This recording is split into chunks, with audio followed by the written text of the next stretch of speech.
नमस्कार शेतकरी. महाराष्ट्रात खरीप पेरण्यांना आता सुरुवात झाली आहे. अनेक भागात झालेल्या विस्तीर्ण पावसामुळे शेतकऱ्यांची लगबग वाढली आहे.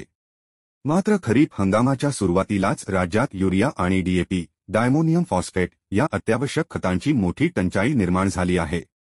या टंचाईमुळे पेरणीसाठी तयार असलेले लाखो शेतकरी चिंतेत आहेत. राज्यातील विविध भागधारकांनी बुधवारी ही बाब स्पष्ट करत सरकारकडे तातडीने लक्ष देण्याची मागणी केली आहे. राज्यातील सर्व जिल्ह्यांमध्ये हंगाम सुरू होण्यापूर्वी जिल्हा कृषी विकास अधिकाऱ्यांकडून संबंधित विक्री अंतर्गत खतांची साठवणूक आणि संरक्षण केले जाते. राज्य सरकार मार्केटिंग फेडरेशनला वाहतूक, गोदामाचे भाडे, कर्जावरील व्याजासाठी निधीही देते. मात्र पेरण्यांच्या तोंडावर खतांचा तुटवडा असल्याने राज्यभरातील शेतकऱ्यांची चिंता वाढली आहे. खरीप हंगामात युरिया आणि डीएपी खतांचा तुटवडा.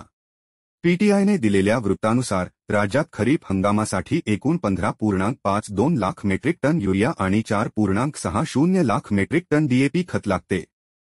मात्र आतापर्यंत फक्त 5.20 लाख मेट्रिक टन युरिया आणि 1.26 लाख मेट्रिक टन डीएपीच मिळाले आहे. त्यामुळे शेतकऱ्यांना वेळेत आणि योग्य दरात खत मिळत नाही आणि काळाबाजार वाढत असल्याचीही तक्रार शेतकरी करत आहेत. दुसरीकडे कॉम्प्लेक्स खतांचा साठा मात्र राज्यात भरपूर आहे. गरजेपेक्षा 113% अधिक साठा उपलब्ध आहे. त्यामुळे या खतांचा योग्य वापर करून ही टंचाई थोडीशी तरी भरून काढता येऊ शकते, असं विक्रेत्यांचं म्हणणं आहे. महाराष्ट्र राज्य कृषी खते बियाणे कीटकनाशके विक्रेते संघटनेचे माजी अध्यक्ष जगन्नाथ काळे यांनी सांगितलं, राज्याला आवश्यक तो साठा वेळेत मिळाला पाहिजे. राष्ट्रीय केमिकल्स अँड फर्टिलायझर्स लिमिटेड या केंद्र सरकारच्या कंपनीचं मुख्यालय मुंबईत आहे. पूर्वी या कंपनीचं 70% उत्पादन महाराष्ट्रासाठी राखून ठेवण्यात यायचं. पण सध्या हे खत राजस्थानला दिले जातं आणि तिथल्या खासगी कंपन्या महाराष्ट्राला खत पुरवत आहेत.